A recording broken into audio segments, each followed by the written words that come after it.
Alhamdulillah wassalatu wassalamu ala Rasulillah wa ala alihi wa sahbihi wa wala wala haula wala quwata illa billah amma ba'd. Alhamdulillah, langsung saja Bapak Ibu yang dimuliakan oleh Allah. Ya, jamaah Sabilul Huda Barokah Utama. Ini termasuk keluarga satu, ya, jamaah keluarganya mertua. Alhamdulillah. Ya, kita tadi melihat sebelum sholat itu saya melihat sudah, wah, ini penerjemah khutbah Jumat Masjidil Haram Mekah, Masya Allah. Maka langsung saya tembak. Dan beliau saya kenalnya bukan hanya sekali nih.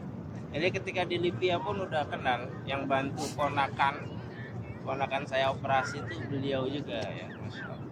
Jadi kita langsung tembak saja, minta sedikit saat biar semangat nih. Kita tinggal berapa hari lagi, 5 hari lagi di kota suci ini insyaallah. Waalaikumsalam. Baik, bismillahirrahmanirrahim. Assalamualaikum warahmatullahi wabarakatuh. Waalaikumsalam warahmatullahi wabarakatuh. Alhamdulillahi wa kafa wassalatu wassalamu ala rasulih Mustafa wa ala alihi wa sahbihi ahli sidq wal wafa amma ba'd. Bapak Ibu sekalian, para tamu Allah, Duyufur Rahman, Ustaz atau yang saya hormati, alhamdulillah, summal hamdulillah, summal hamdulillah. Kata yang paling layak untuk banyak-banyak kita panjatkan, ungkapan yang paling patut untuk sering-sering kita lantunkan adalah tahmid, memuji Allah Subhanahu wa taala, mengungkapkan rasa syukur kita kepadanya atas nikmat, karunia, anugerah yang teramat besar yang diberikan kepada kita. Yang salah satu dari nikmat yang besar itu adalah bahwa Allah Subhanahu wa taala hadirkan kita di tempat ini, di kota suci Mekah Al-Mukarramah, dan di kota Nabi di Madinah Al-Munawwarah ini. Kita hadir, datang menjadi tamu Allah Subhanahu wa taala. Subhanallah. Menjadi tamu siapa? Allah. Dan istilah tamu Allah itu, Bapak Ibu sekalian, bukan istilah kamus kontemporer. Istilah tamu Allah itu bukan dibuat oleh seorang profesor atau akademisi. Istilah tamu Allah itu adalah istilah wahyu yang keluar langsung dari lisan Nabi SAW. Saat beliau bersabda, Al-Hujjaj wal Ummar wafdullah. Jamaah haji dan jamaah umrah itu adalah tamu-tamu Allah. Maka kita mesti menghadirkan di dalam hati kita kebesaran makna ini, bahwa kita hadir menjadi tamunya siapa? Allah Subhanahu. Dan alhamdulillah, alhamdulillah, kita lengkapi ibadah umroh kita, kehadiran kita di tanah suci Mekah Al-Mukarramah dengan berziarah Masjid Nabawi, menghirup udara segar Madinah, dan melengkapi segala ibadah kita di masjid yang agung. Rasulullah SAW bersabda, la tushaddur rihalu illa ila salasati masajid. Jadi bepergian safar yang jauh itu untuk aktivitas ibadah, untuk penghambaan kepada Allah Subhanahu wa taala hanya dilakukan ke 3 masjid saja, yaitu Masjidil Haram, Masjid Nabawi, dan Masjidil Aqsa. Itulah 3 masjid yang memiliki keutamaan untuk layak kita nabung, layak kita berangkat meninggalkan aktivitas yang lain, menempuh perjalanan yang jauh, mengeluarkan energi dan waktu kita untuk datang ke sana. Selain itu tidak ada. Selain itu tidak ada masjid yang memiliki keutamaan yang kita harus berlelah-lelah datang ke situ dengan keyakinan ibadah yang lebih dari masjid yang lain. Selain 3 masjid ini. Alhamdulillah kita berada di masjid yang begitu agung, yang sholat di dalamnya lebih baik dari 1000 sholat di tempat yang lain. Kata Rasulullah SAW, sholatun fi masjidi hadza khairun min alfi sholatin fima siwa illal masjid. Sholat di masjid ini lebih baik dibandingkan 1000 kali sholat di tempat lain kecuali Masjidil Haram. Keberadaan kita di Masjid Nabawi ini adalah keberadaan kita untuk lebih dekat dengan sosok manusia yang paling agung, manusia yang paling mulia, Nabi kita Nabi Muhammad SAW, yang jasad beliau ada tidak jauh dari tempat kita duduk. Maka berbahagialah Anda yang saat ini sudah masuk ke kawasan Madinah dan manfaatkan waktu demi waktu yang mahal, yang berharga selama berada di tempat ini untuk beriktikaf di Masjid Nabawi, beribadah di sini, dan kemudian menggali ilmu yang insya Allah nanti akan dibimbing oleh Ustaz Ato tentang jejak-jejak sejarah Nabi SAW di sekitaran tempat ini.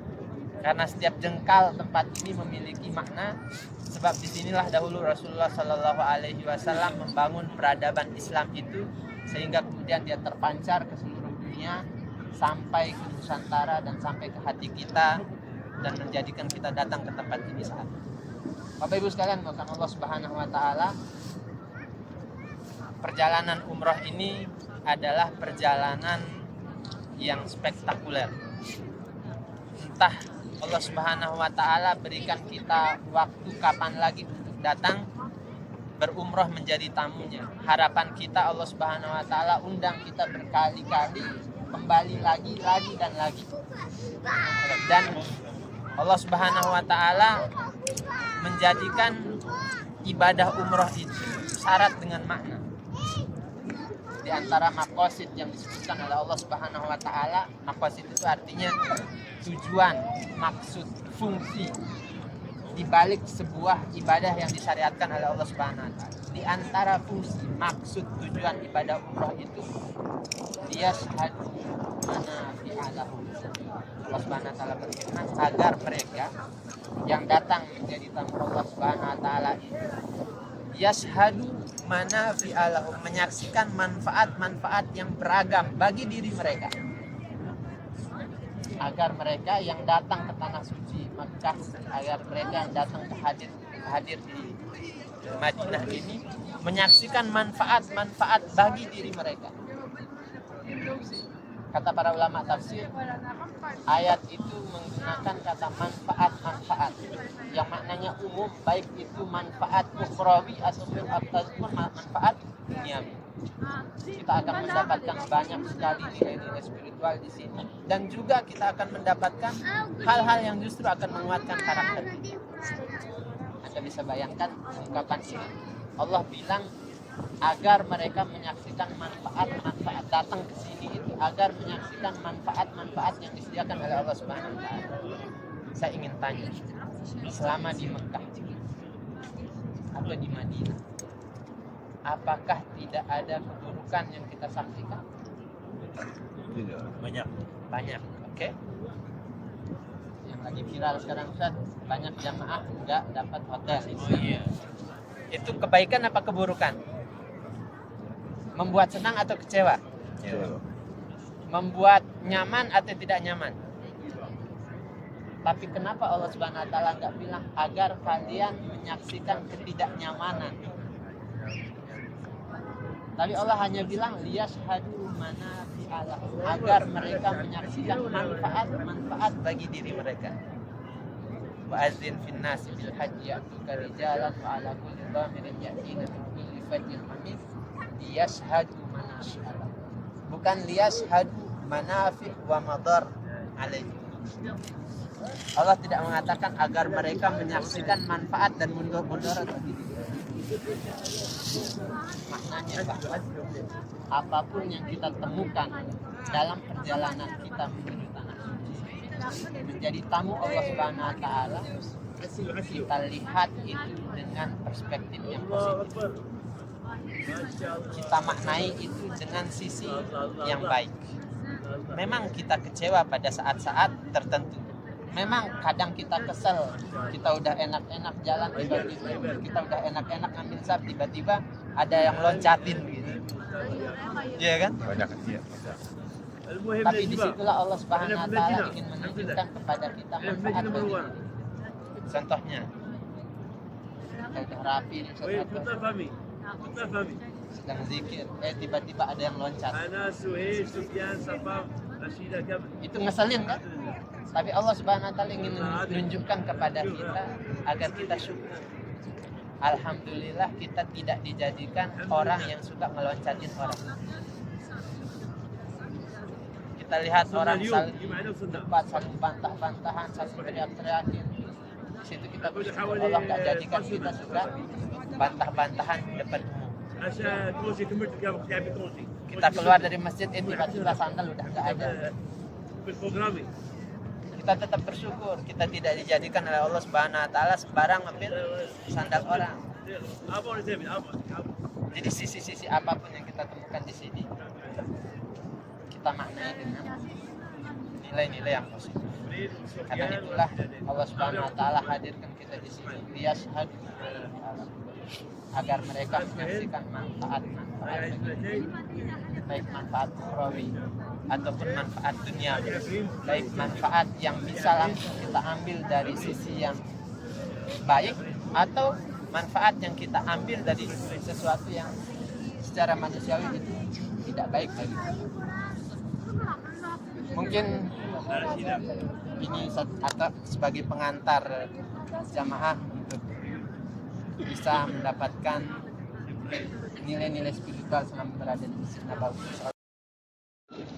Sabilil Huda